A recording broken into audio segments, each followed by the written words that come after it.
Hello again, good evening. It's a Tuesday evening and time again for the Business Live edition. My name is Emmanuel Abuaji Yafi. Coming up in this edition, Ghana International Trade Commission bill aimed at protecting domestic industries awaits presidential assent to become law soon.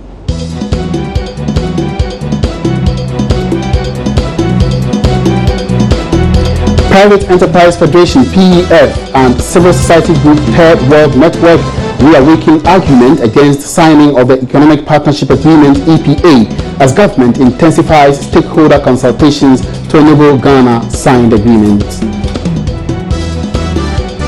And government to make gains from unclaimed assets bill, which will require transfer of all inactive or dormant accounts and investment balances into an established fund to be managed by the state.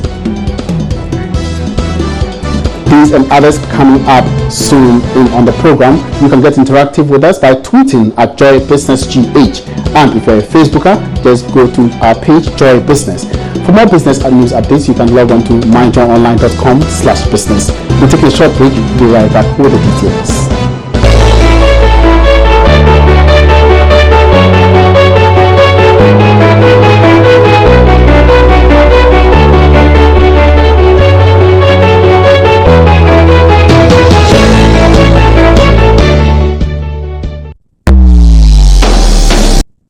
In the very first story, Deputy Trade Minister Murtala Mohammed says the Ghana International Trade Commission bill, which is aimed at protecting domestic industries, is awaiting presidential assent to become a law.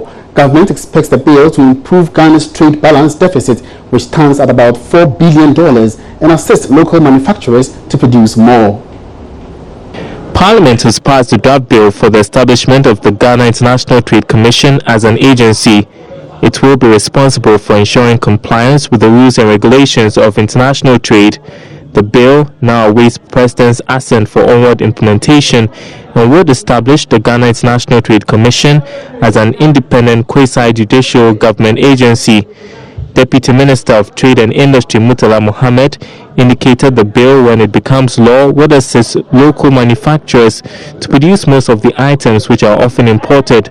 Speaking at the launch of GASEM Superstrong 42.5-hour cement at Tema, he said the decision to introduce this law is not to undermine a liberalized economy. It is the responsibility of every government at any point in time to protect domestic industries and to be able to ensure that we do that without confronting or frowning upon the WTO rules, which Ghana is a foremost member of that signatory. We have now indeed went through what we call the Ghana International Trade Commission Bill. And the Ghana International Trade Commission Bill, I am pleased to announce that Parliament has actually passed it. It is not a law yet, but we have done virtually 99% of it. And in fact, I was privileged to have been the person who moved for the third reading in Parliament. And I moved for the third reading. It is now waiting for government to give his assent. Meanwhile, Managing Director of GASEM, Morton Gade, said GASEM Superstrong 42.5-hour cement is to complement its products on the market. That one size does not fit all. You need to have different kind of cement for different kind of applications. And by introducing the GASEM Superstrong, we ensure that we have a product which is tailor-made for the block making market. It can also be used for other purposes, but it's particularly made to satisfy the needs of the block makers. And by doing so, we are ensuring that we can have a wide portfolio to help the customers to have the best cement product for the best usage in Ghana. Now, how difficult or easy will it be to claim lost or forgotten financial property, be it account balances or investments of a deceased or living relative from a financial institution? Well, according to the Finance Minister Tepe, plans are underway to automatically transfer all inactive dormant accounts and investment balances into the Unclaimed Assets Fund. The fund will be managed by the state under the Unclaimed Assets Bill, soon to be laid before Parliament. Unclaimed funds like balances from dormant accounts, dividends, interest on bonds, pension entitlements, and others are to be transferred to government and managed effectively by the state until their owners or next of kins are identified. Recent times, non-bank financial institutions, and in particular microfinance institutions, have come under intense public scrutiny, including scrutiny of this House. often they operate schemes that erode the deposit base of microfinance, rural and community banks by offering customers very high and unsustainable interest rates on their deposits.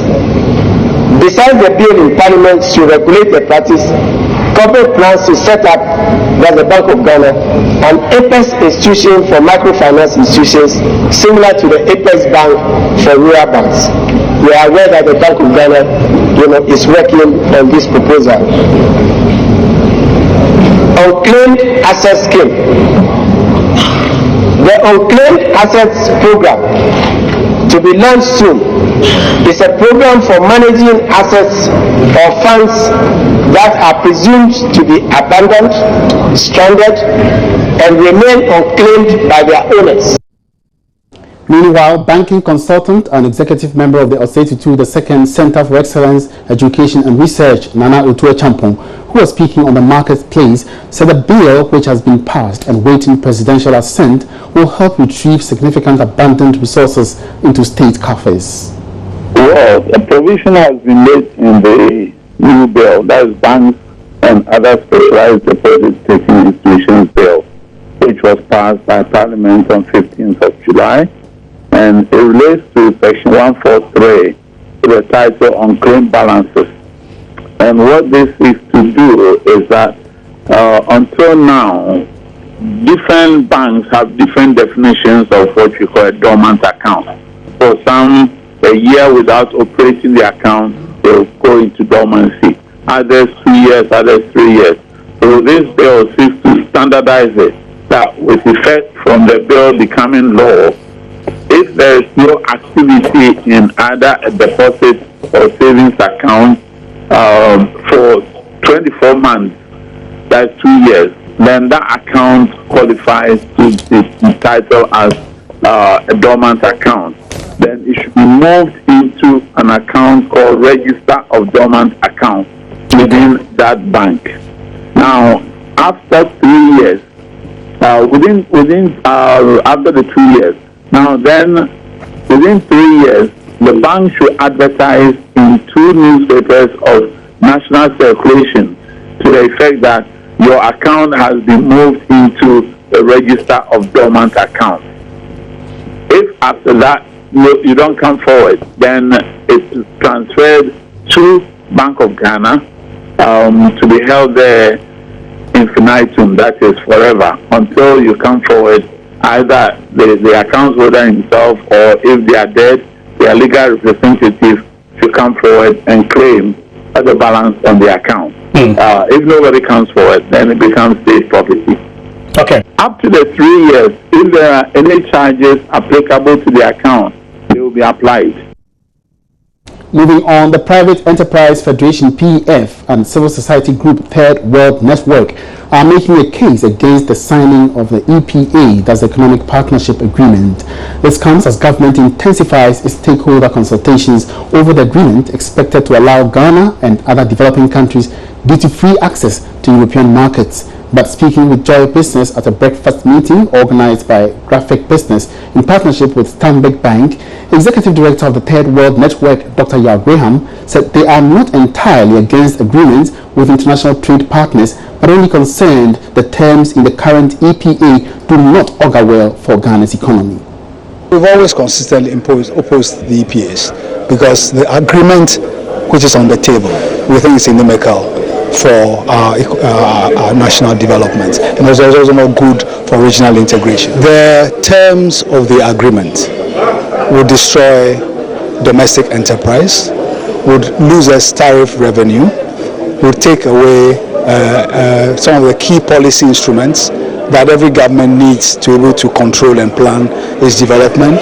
It will also undermine regional integration and to be a footstool for demands from other countries for similar terms, and also the elements of the agreement on say future negotiations on services, government procurement, investments, capital accounts, as well as the request for most favored nation treatment for the European Union when we give them to other countries. Those are not needed for an agreement that has to be WTO compatible, which is the justification for launching the EPA negotiations.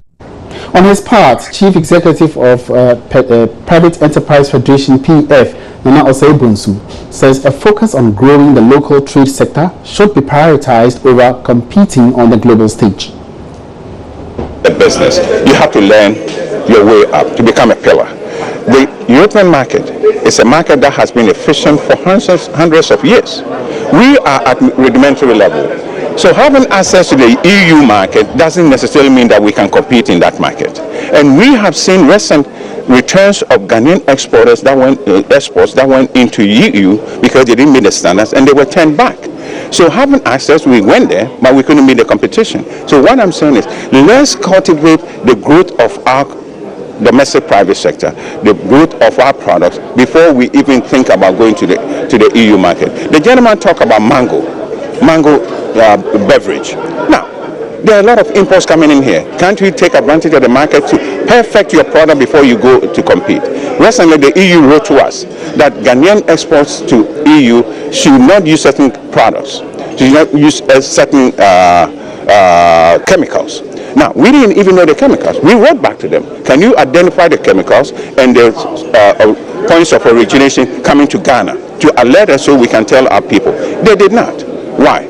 Because it's coming from the EU market, coming to us, and we turn around, use it, and they ban and prevent the kind of imports that we bring into them. So we have to learn how to become competitive. We have to learn the quality of the products that we send into them. We have to learn what the market demands. There's a difference between what goes to EU, a difference what goes to United States. Those kind of things we have to learn. That's why we're able to take advantage of the AGOA. It's still available to us. How come we haven't taken advantage? However, Deputy Minister for Trade and Industry Murtala Mohammed disagrees, saying rejecting the offer from the EU would not be in Ghana's interest. The EPA, we have come a stage that something ought to be done. And I still remember as a student leader when this whole debate of the EPA indeed started and gained some momentum when I was the Secretary General of the All Africa Students Union. We took a position as a student leaders that we didn't need to sign, but having been in government, I also look at the pros and cons. And mind you, Nigeria took a position, and the position of Nigeria was that, in fact, specifically President Buhari wasn't going to sign, and it is understandable because the Nigeria's economy is and was oil dependent. To that extent, they had the luxury to do that. Ours is not. We are mindful of the fact that there are a lot of jobs that can be lost as a result of the possibility of, if you like, the European Union implementing the threat that they have given. So it is not as if Ghana is just going ahead to sign. Our experts have been debating with the European Union. There have been some compromises that have been made. There have been some adjustments that have been made. And I think in going forward, these are issues that we are looking at. The concern of government is not just signing. The concern of the sub-region is not just signing. The concern of government and the entire sub-region is to sign a deal that will be beneficial to us, that will be beneficial to our businesses, that will be beneficial to our economy.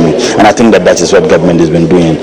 Mind you, His Excellency the President was the chair of ECOWAS. ECOWAS took a position, and there was no way Ghana could do anything rather than go by the position of ECOWAS. I had the opportunity to have met the European Union Trade Commissioner with Honorable Hannah in Senegal, and issues about the implementation of the CET, Common External Tariff, came up. Because if we want to sign EPA, we're also mindful of the tax regimes, and there wasn't anything wrong with that. They said, look, we could go ahead and sign and then begin discussing how we can adjust those tax regimes that are implemented within the sub-region so we wouldn't have disruption. So I am very convinced that at the end of the day we would achieve the maximum benefits as a state, and I think that we need to look at it. Then notwithstanding the suggestions, the concerns, the fear that have been expressed by the likes of Dr. Yao Graham are concerns that we will not just throw overboard. They are concerns that we certainly will look at and see how best we can make those adjustments for the benefit of all of us. You're still watching Business Live today, coming to you live from your favorite channel, Joy News. Now, still staying on trade, Minister of Trade and Industry, Dr. Ekos Pilgabra, has reiterated government will take remedial measures to avert negative impact of the UK's exit from the UK. In an interview after the Ghana Business Day celebration breakfast meeting, which was organized by the International Chamber of Commerce, Dr. Pilgabra said the nation is not expecting any significant impact on businesses. He, however, maintained that Ghana will have separate bilateral agreements with the UK away from previous negotiations it had had with the European Union. The Brexit, as it's popularly known, has brought about many changes in international trade agreements with the EU and the UK. For Ghana, agreements with the EU will no longer be applicable after 2 years of the Brexit, hence the need to have a separate bilateral agreement. Trade Minister Dr. Spio Gabra was speaking in an interview with Joy Business at the sidelines of the Ghana Business Day celebration and breakfast meeting organized by the World Trade Center, Accra, and the International Chamber of Commerce, Ghana. He noted that there are more times ahead for both nations to negotiate a smooth transition and to avoid any impact from the Brexit. The UK does not expect to have any significant change in its relationship with the European Union until the negotiations over their exit from the Union begin. The negotiations have not even begun. And when the negotiations begin, everybody expects that to take at least 2 years for a new agreement to be reached between the British and the European Union. And it is only when we see where those negotiations are going that countries like Ghana can see if aspects of the negotiations may have a negative impact on our economy, especially with our exports into the European Union or into Britain. And then we can take remedial measures in terms of our bilateral agreements with the UK. When the British leave the EU, then agreements that Ghana have with the EU will no longer apply to Britain. And that will mean that you now have to go to Britain itself and have your own bilateral agreements with them, just as Ghana with other African countries has with the United States through the Africa Growth and Opportunities Act. On his part, British High Commissioner His Excellency John Benjamin stressed the UK will be having a new trade relation with Ghana in the development of the agriculture and export sectors. He said the UK government will consult the government of Ghana to renegotiate some of their already existing trade and bilateral agreements. As a major partner, donor partner, we want the very best for Ghana. We trade with Ghana, we cooperate with Ghana, we contribute over £100 million a year in various forms of development aid, and we want to see the Ghanaian economy flourishing to the benefit of all Ghanaians, and we think international free trade is a part of that, and it contributes to global prosperity and to Ghana's prosperity. Obviously, there have been difficulties in Ghana's macroeconomy. That was why the IMF came and why a deal was done to bring about greater macroeconomic discipline in the management of the economy. And we hope that Ghana's economy continues its impressive growth rates, is able to reach again the heights that it reached around 2009, 10, 11 in terms of growth, to the benefit of everybody in Ghana. Still live on Business Live, we're now crossing over across the shores of Ghana to get some updates in business elsewhere in the world. Thank you very much for staying and welcome back. Now, the Finance Minister Seth Terkper yesterday presented the supplementary budget to Parliament. It recorded a deficit. Meanwhile, after the presentation, the Minister has been engaging some journalists to explain the real causes for this deficit. Let's get to hear what he has to say on the interview.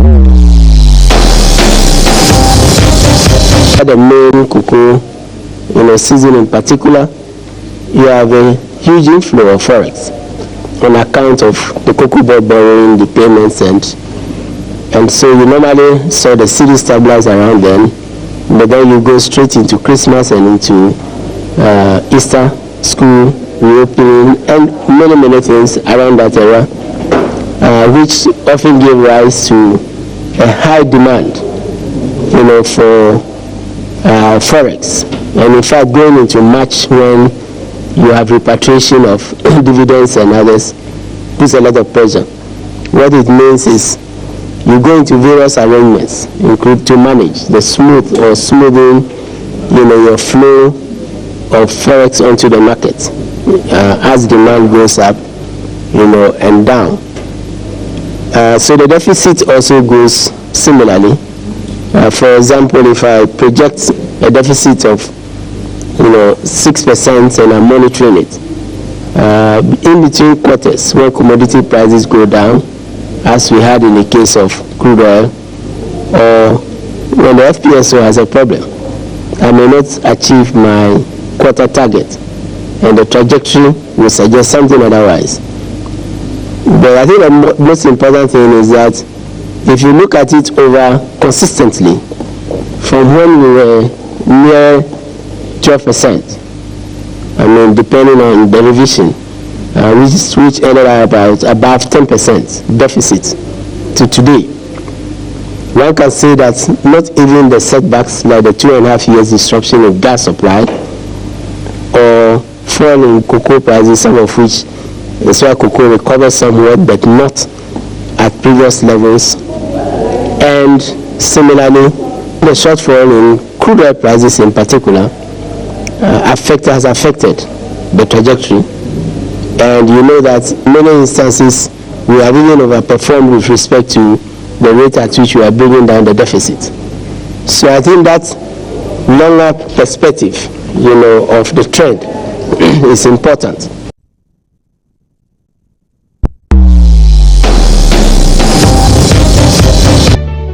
And that will be a wrap for this evening's edition of Business Live. Thank you very much for staying with me. You can keep in contact by tweeting at Joy Business GH is the handle, and you can also log on to Joy Business on Facebook. For more business news, go to log on to www.myjoyonline.com/business.